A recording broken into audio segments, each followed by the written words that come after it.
Travelog 14 2014 on the 22nd of May.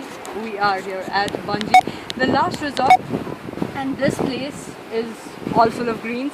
This is the place where it all happens. Canyoning swing with Bungee, and the way it all takes place is really cool, as there's a very nice briefing that's been given, briefing about how the harness is going to be, and how the harness is gonna be at the back and on your ankle. So while you're bungee, it's on your ankle and on your back, so it's really cool that way.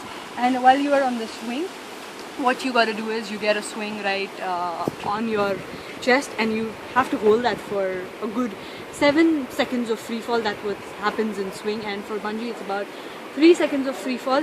But the whole I think when you have to compare bungee and swing, both of it is so freaking cool, because bungee altogether gets you a nice rebound, you come up again, and while you come up again you get that jerk. But while swinging, when you have that 7 seconds of free fall, you go back swinging to the right and left. Quite a hell of an experience, quite an adventure and a thrill, and that's the crew, those are the people who make it all happen. The count of 3, 2, 1 gets your heart right at the top.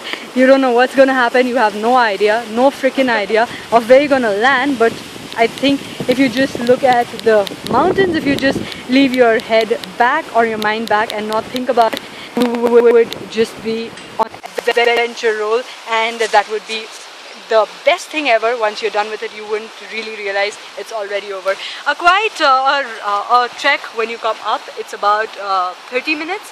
When you have to climb up, that goes a little crazy, but nevertheless, nothing comes without a little of pain, right? So this is the whole bridge, and this is the whole place. This is the Bhotekoshi side, where rafting happens, where loads of other adventure sports do happen.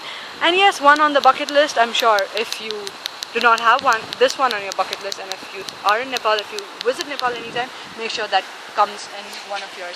Thank you so much, and next we are going to see you somewhere. I think it's going to be some of skydiving, or let's see what is in store. Ziplining is in store, so let's see what's going to happen. But for now, Travelog 14 gets on. Thank you so much.